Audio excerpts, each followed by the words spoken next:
Shane slammed his palm on the polished mahogany table. The sound echoed through the boardroom like a gunshot. He leaned forward, his expensive cologne mixing with his arrogance, and spat the words that would seal his fate. "You don't belong in this room. You're filthy trash." His cold blue eyes swept over my simple navy blazer, like it personally offended him. The 12 board members sat frozen, their coffee cups suspended halfway to their lips. The silence was so thick you could cut it with a knife. I could hear the air conditioning humming overhead and someone's nervous breathing. My jaw locked tight, but I forced myself to stare him down. I wouldn't give him the satisfaction of seeing me break. Not here. Not now. My hands stayed folded calmly on the table, even though my heart pounded like a drum in my chest. Every muscle in my body was screaming at me to fight back, to defend myself, to wipe that smug expression off his face. Shane's smirk grew wider. He thought he'd won. He thought he'd crushed me in front of everyone who mattered. The man in his $7,000 Italian suit had no idea what was coming. He straightened his gold tie pin and leaned back in his chair like a king surveying his conquered territory. Because what Shane didn't know, what nobody in that room knew, was that I owned 65% of this company. My name is Kara Ellington. I've spent 10 years building this company from the inside out. 10 years fixing problems nobody else could solve.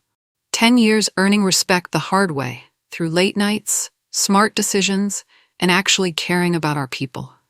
I'd seen this place grow from a small regional business to a major player in our industry. I'm not flashy. I don't wear designer clothes or carry $1,000 handbags. I drive a reliable Honda, not a flashy sports car. My apartment is modest but comfortable. I prefer books to parties, substance to show.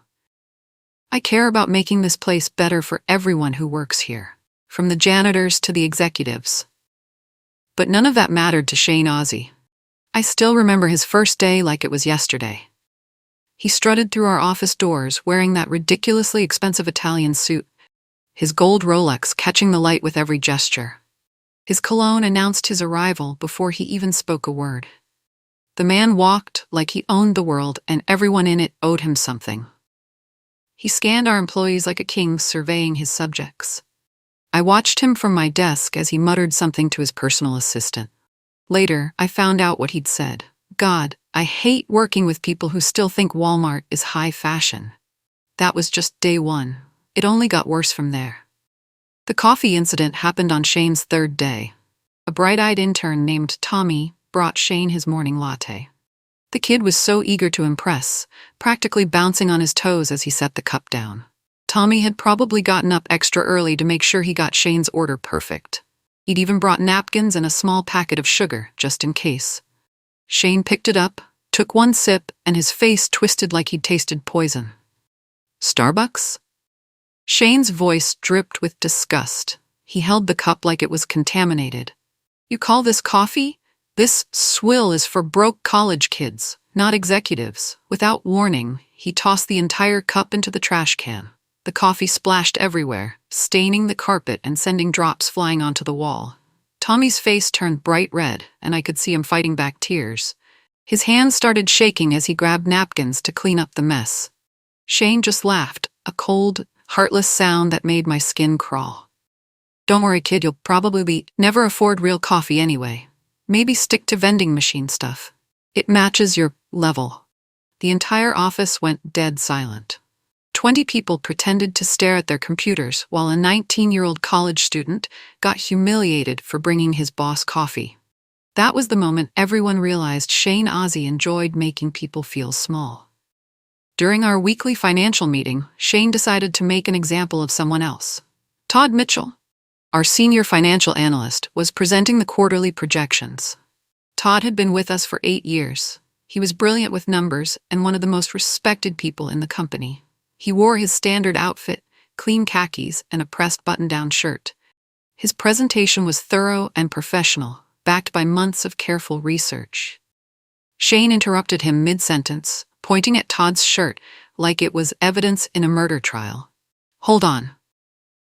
You're giving me million-dollar advice dressed like you shop at clearance racks?" Shane's laughter filled the room. "Todd, buddy, try looking successful before you start talking about success." Image matters. Clearly, nobody taught you that. Todd sat down hard, his face burning with shame. His wife had picked out that shirt for his birthday. He'd mentioned it proudly just last week, saying she'd saved up to buy it from a nice department store. I could see his hands trembling as he shuffled through his presentation papers, trying to regain his composure. The room stayed silent while Shane chuckled at his own cruelty. I wanted to speak up, to defend Todd, but I stayed quiet. I was learning Shane's patterns, documenting his behavior. I had bigger plans. Every cruel word was another piece of evidence I'd use against him later. But I wasn't safe from his insults either. One Tuesday morning, Shane and I ended up alone in the elevator. I was carrying my practical leather tote, the same bag I'd used for 3 years. It held my laptop, files, and everything I needed for the day. It wasn't fancy, but it was reliable and well-made. Shane's eyes locked onto my bag like a hawk spotting prey. He smiled that cruel smile I was beginning to hate. "Cute bag, Kara." His voice was dripping with fake sweetness. My dog's chew toys probably cost more than that thing. But hey, I get it. You dress for the job you have, not the one you'll never get. The elevator dinged at the 4th floor. Shane stepped out, still smirking over his shoulder like he'd just delivered the cleverest line in history. I stood there for 10 seconds after the doors closed, staring at my reflection in the polished steel. I wanted to scream. I wanted to march into his office and tell him exactly what I thought of his expensive suits and his ugly personality. Instead, I smiled, because I knew something Shane didn't. But Shane wasn't done with me yet. The dinner party snub happened the following week. Our department had planned a team dinner at Romano's Steakhouse, a nice local place where we'd celebrated promotions and closed big deals for years. The food was excellent, the atmosphere was warm, and the staff knew us by name. Shane announced his decision loudly enough for half the office to hear. I don't eat where the waiters probably live paycheck to paycheck. He was leaning against the reception desk, making sure his voice carried. If you want me to show up somewhere, pick a place with actual class. Somewhere that understands the difference between dining and feeding. Our receptionist, Monica, looked mortified. Her daughter worked at Romano's on weekends to help pay for college. The whole office knew that. Shane either didn't know or didn't care. 23 employees exchanged embarrassed glances. Some of them had been looking forward to this dinner for weeks. Now Shane had turned it into something shameful. I sat in my cubicle, my anger simmering just below the surface. Every insult, every cruel comment, every moment of unnecessary cruelty. I was storing it all up. And then came the insult that burned itself into my memory forever. It happened on a Thursday afternoon, exactly 1 week before the infamous board meeting. I'd questioned one of Shane's decisions in a staff meeting. He wanted to spend $200,000 on a new executive break room, while our customer service department desperately needed updated computers. I'd suggested we prioritize the equipment first. After the meeting, Shane cornered me by the copy machine. His cologne was overwhelming in the small space. He leaned in close, his voice dropping to a whisper that somehow felt more threatening than shouting. "Stay in your lane, Kara." His breath was hot against my ear. "People like you, people who don't understand real wealth, real success, you're just trash, filthy trash. You'll never rise above your level because you don't even know what class looks like." I forced myself to meet his gaze without flinching. My voice came out steady and calm, even though I was shaking inside. "Noted." Shane smiled like he'd just won a victory. He straightened his tie and walked away, probably thinking he'd put me in my place forever. I should have walked out right then. But I had a better idea. Back in the present moment, in that boardroom where everything started. Shane finished his tirade, his words hanging in the air like poison gas. "You don't belong in this room. You're filthy trash." The board members looked uncomfortable, but nobody spoke up. They all knew Shane had the CEO's backing, or so they thought. I kept my face perfectly neutral, even though rage was burning through my chest like acid. My hands stayed folded on the table. My breathing stayed even and controlled. Shane leaned back in his chair, that familiar smirk spreading across his face. He thought he'd just delivered the killing blow. He thought he'd humiliated me so completely that I'd never recover. The man had no idea what was about to hit him. Because what Shane didn't know What nobody in that room knew except my lawyer and my accountant was that I owned 65% of this company. My uncle had left me controlling shares when he passed away 2 years ago. I'd kept it secret, choosing to earn respect through merit instead of flashing my ownership papers. But now I was done playing nice. Let me take you back 2 years to the day that changed everything. Uncle William had built this company from nothing. He started in his garage 30 years ago, fixing computers for neighbors. By the time he died, we employed over 400 people and generated $50 million in annual revenue. I was his favorite niece, though he never showed favoritism at work.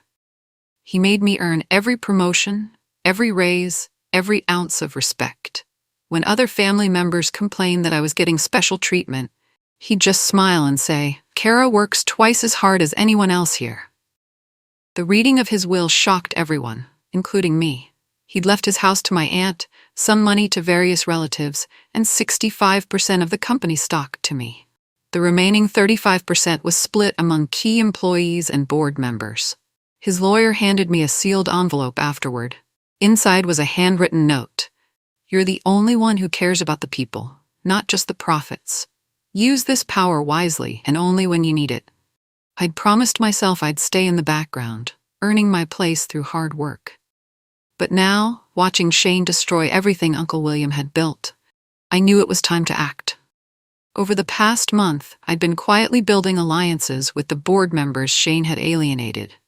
Patricia Wells, our longest-serving board member, had grown tired of Shane's dismissive attitude.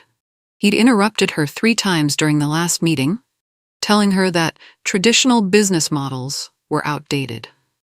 Frank Rodriguez, who handled our major client relationships, was furious about Shane's rudeness to customers. Shane had actually hung up on a client who questioned one of his decisions. Margaret Thompson, our HR representative, had been fielding complaints about Shane's behavior for weeks. Employees were scared to speak up directly, but they trusted me enough to share their concerns. One by one, I'd listened to their frustrations. I'd offered solutions to problems Shane had created. I'd become their go-to person when Shane was too busy admiring himself in his office mirror. They didn't know about my ownership stake, but they'd started turning to me for leadership anyway. Shane was too busy looking down on everyone to notice the power shift happening right under his nose. The stage was set. I just needed Shane to destroy himself completely. Shane's reckless spending was getting worse every week. He'd pushed through approval for a $75,000 renovation of his office, complete with imported marble and a custom-built desk. While our customer service team was still using computers from 2018, Shane was picking out gold-plated light fixtures. His latest obsession was acquiring a small tech startup that made fitness apps. The asking price was $3 million, money we didn't have without taking on serious debt. "This deal will make me a legend in the industry," Shane bragged during our Monday morning meeting. "We'll corner the health tech market and show everyone what real vision looks like." I nodded along, hiding my satisfaction as I documented every reckless decision. The startup had been losing money for 2 years straight. Their main product had a 2-star rating in the App Store. Any basic research would have revealed it was a terrible investment. But Shane didn't do research. He made decisions based on ego, not data. I let him dig his own grave while I carefully documented every shovelful of dirt. One by one, employees started coming to me with their problems instead of going to Shane. Monica, our receptionist, confided that Shane had made her cry twice in 1 week. He'd criticized her phone manners and told her that her voice was too working class for our company image. Alex from accounting told me Shane had rejected his vacation request because hourly employees shouldn't expect executive-level benefits. Alex had been planning to take his kids to Disney World for 6 months.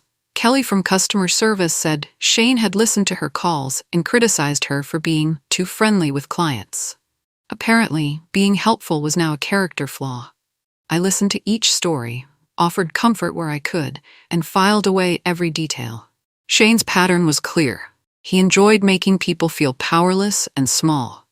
But what Shane didn't realize was that his cruelty was creating the opposite effect. Instead of dividing us, he was bringing us together. People who'd never spoken before were now bonding over their shared frustration with our new tyrant. Every insult was another nail in Shane's coffin. He just didn't know it yet. Shane's public meltdown happened during a video call with potential investors. We were pitching a new software solution to a group from Portland.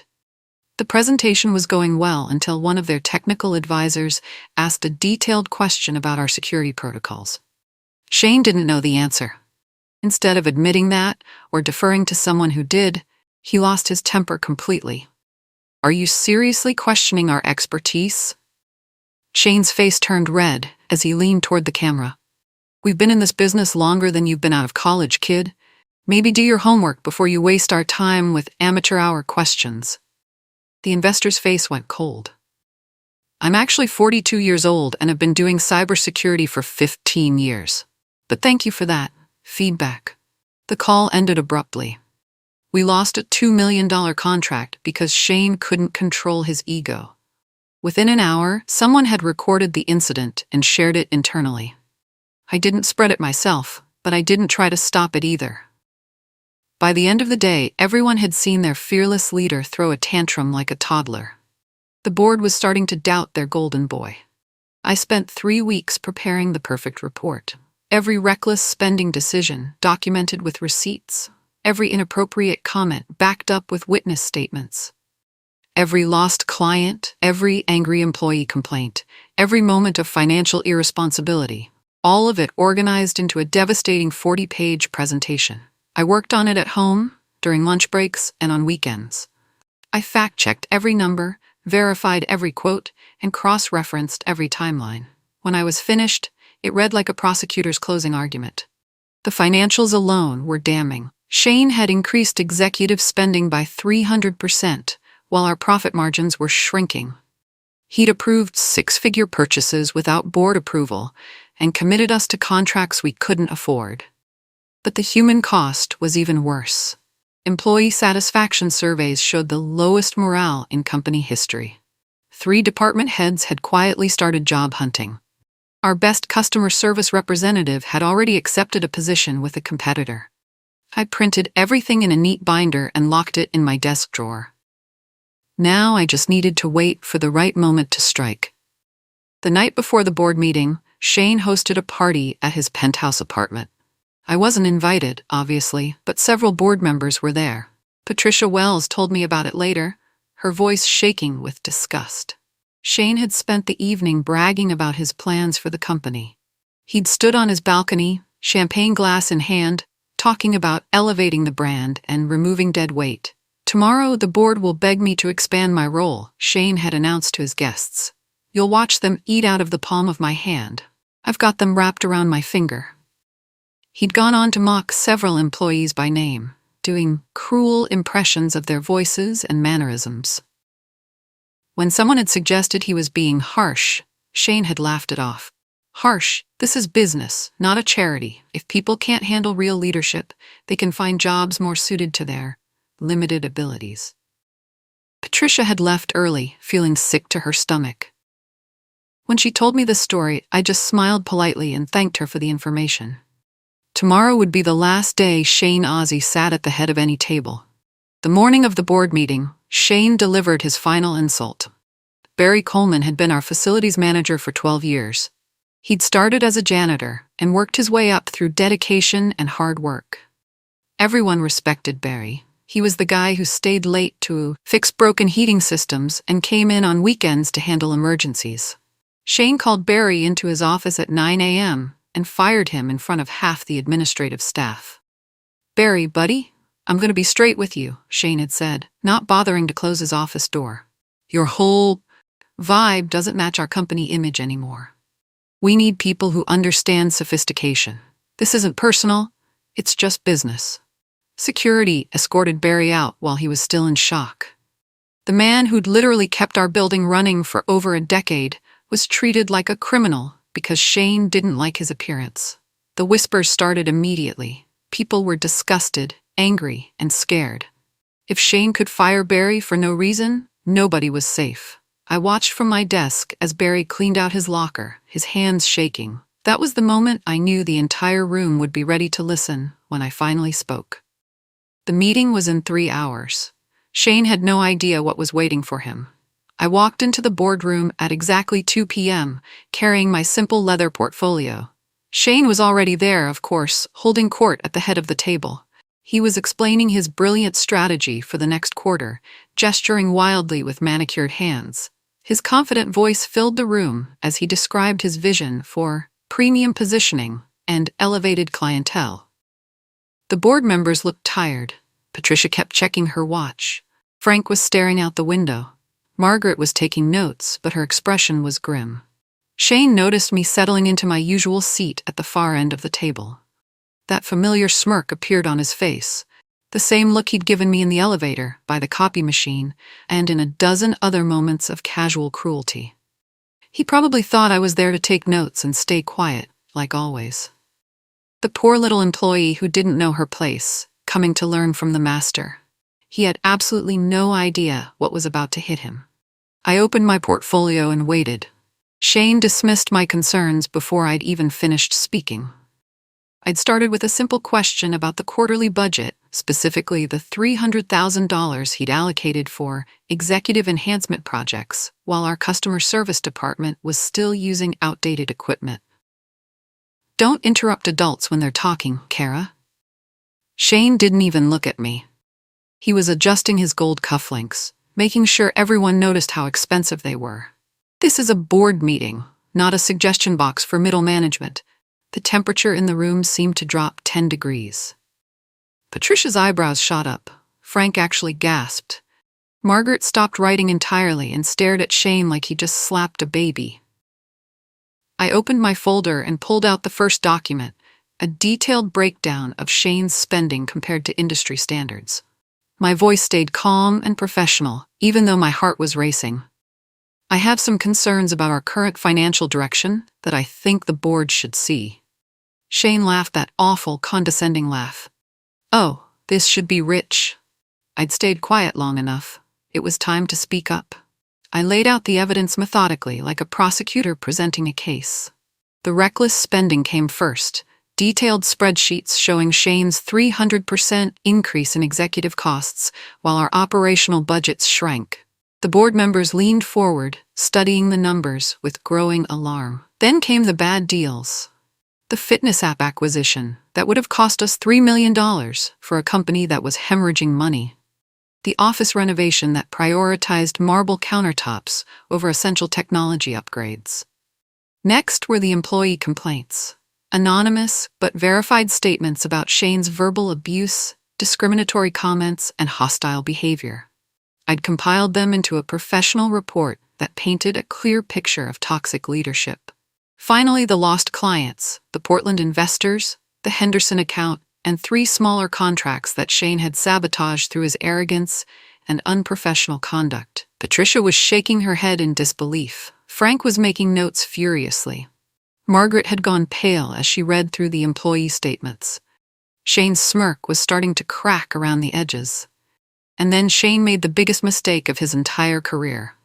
Shane's arrogant laughter filled the boardroom like poison gas. He leaned back in his chair, loosening his designer tie with theatrical confidence. His voice dripped with condescension as he waved dismissively at my carefully prepared evidence. "Oh, please, Kara. This is adorable, really. You spent all this time making pretty charts and collecting gossip from disgruntled employees."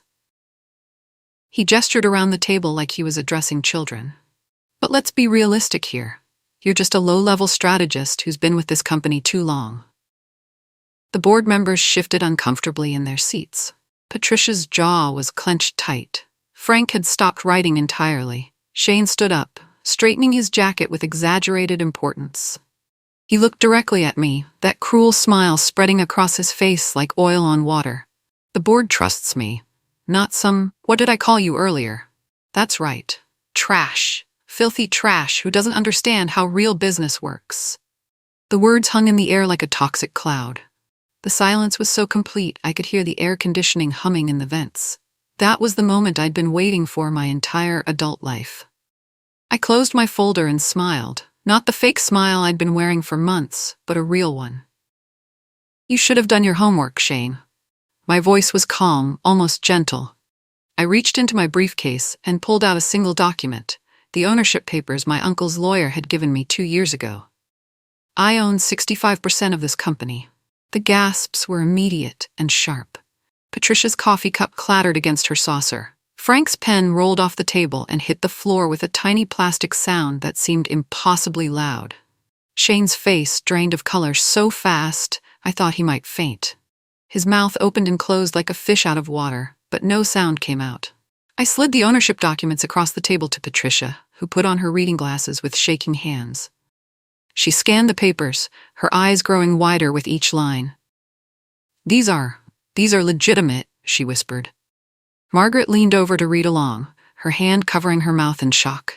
Shane finally found his voice, but it came out as a strangled croak. "That's impossible." And it was about to get so much worse for him. I stood up slowly, my hands steady on the table. "I'm calling for an immediate vote to remove Shane Ozzie as CEO, effective today." My voice carried clearly through the stunned silence.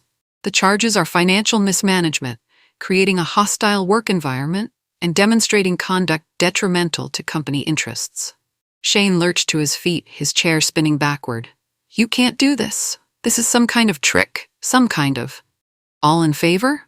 I interrupted calmly. Patricia's hand shot up first, followed immediately by Frank's. Margaret raised hers without hesitation. One by one, every board member voted to remove Shane from his position. The vote was unanimous. Shane stood there in his expensive suit, watching his empire crumble in real time. His perfectly styled hair was disheveled now, his face red with panic and rage. "This isn't over," he sputtered, pointing at me with a shaking finger. "I'll sue. I'll fight this. You can't just—" "Security is waiting outside," I said quietly. "You have 30 minutes to clean out your office." Shane's arrogance had finally caught up to him, and there was nowhere left to run. Shane's desperate plea was painful to watch. He turned to each board member individually, his voice cracking with panic. "Patricia, you know I was just trying to modernize things. Frank, remember the vision we discussed? Margaret, surely you understand that tough leadership sometimes." Nobody supported him. Nobody even made eye contact. Frank actually turned his chair to face away from Shane entirely. Patricia was studying the ownership documents like they contained the secrets of the universe. Margaret was quietly organizing her papers, pointedly ignoring Shane's increasingly frantic appeals. "Please." Shane's voice broke completely.